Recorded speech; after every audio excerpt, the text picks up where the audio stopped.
Buckle up. We're going to move fast, fix things, and get shit done. Today with Erynn Petersen, you're going to hear about how she has worn multiple hats as a successful serial technology entrepreneur and an angel investor. Get Shit Done in a Flash, a mini-series presented by the GST Factor podcast. Hear from incredible leaders, entrepreneurs, investors, trailblazers, individuals that are influencing and changing the conversations in episodes that are no longer than 7 minutes long. Let's continue to step into our extraordinary and get shit done in a flash. How do we channel the power of technology to further the day-to-day outcomes for the average person on the street? One of the things that I love about Microsoft is its clear mission to help use technology to bring out every individual person's potential. And there are so many stories right now of how technology is used to solve things that are interesting. Finding ways to bring technology to bear and solving these more prosaic but meaningful problems for people is really important to me. There are a few things that stand out for me about technology and women's health. One is, my own experience as a woman in healthcare. I've been pregnant. I've had children. I have kids who are gender non-normative. They go to the doctor as well. Our experiences are varied and frankly, not always fantastic. I have some great healthcare right now. I haven't always had great healthcare. I've had people who have not planned to share all the information with me about decisions. I've learned to be empowered as a consumer and ask things, giving women the tools to just ask. I had a minor surgery earlier this week, and they just simply said, we're going to use anesthesia. I'm like, great. What anesthesia? How long is it going to last? What is it going to cost? And they're like, oh my gosh, okay, we'll give you all these answers. So empowering other women to feel comfortable asking. And then the other thing that has become really important to me is giving women the tools to avoid the feeling of gaslighting. Whether they're being gaslit or not, they feel like they are. And it's one thing to walk into a doctor and say, hey, my period is 13 days late, or I've realized that my mood is off relative to my period, or hey, you know what? I haven't had sex regularly in the last year. And before that, I was having sex once a week. And it's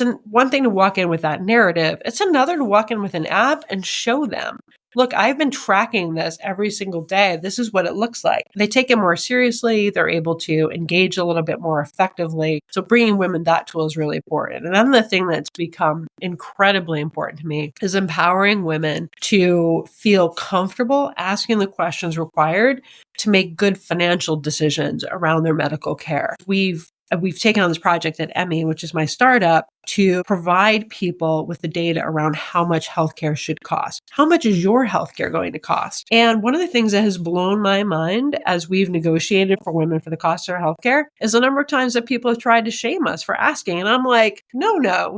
We're on this mission to also empower women in that way, because 73% of women don't go to the doctor because they don't know how much it's going to cost. And it's that fear of the unknown of the cost of their medical care that's keeping people from getting basic care. And I want that to go away. So there's two ways that I engage in the community. I engage as an investor, and I engage as somebody who's now running a startup. And I did my first startup in 2001, 2002, and sold that in 2004. So I have this history of what capital has looked like and the distribution of startup capital has looked like in the United States and how that has changed. It's changed quite a bit in the last 20 to 30 years. I want to tackle this first from the investor perspective, because I think it informs how I think about this as running a startup. When I think about how I invest in projects, there's two ways that I think about it right now. One is, how do I invest as an angel in startups? I'm an investor right now in 3 startups. And how in the past, when I've managed really big budgets, I've managed budgets in the hundreds of millions of dollars, and how have I decided where to place bets with that budget, right? And it's only partly for me as an angel investor a bet on whether or not I'm actually going to make a lot of money on a startup. It's more a bet on this person and investing in this person and their idea and building a relationship. The flip side is the institutional investor money. And that is something that I'm familiar with in large part because I have been in startups that have received institutional money. And I've seen what happens once you take that institutional money. Investors have limited partners that they themselves are answering to. They have numbers they're looking at. This is math. They're not trying to take control of your company because they want to control your company. They're looking at your numbers. They're giving you advice, and listening would be in your best interest, not just because it's easier to manage a relationship with an investor when you're listening, but because often they know what they're talking about. The day you buy that boat, the day you take that investor check is the best day of your life. And the next best day is the day you sell that boat or the day you sell that startup, right?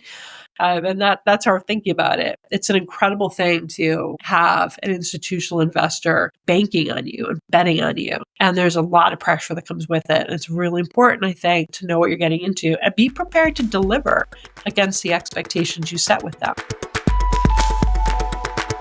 Thank you for listening to Get Shit Done in a Flash, a mini-series by the GST Factor podcast. Are you an influential leader that has a dream to write a book and put your words out into the world? Reach out to us today so we can help make your book dream a reality. Let's get shit done.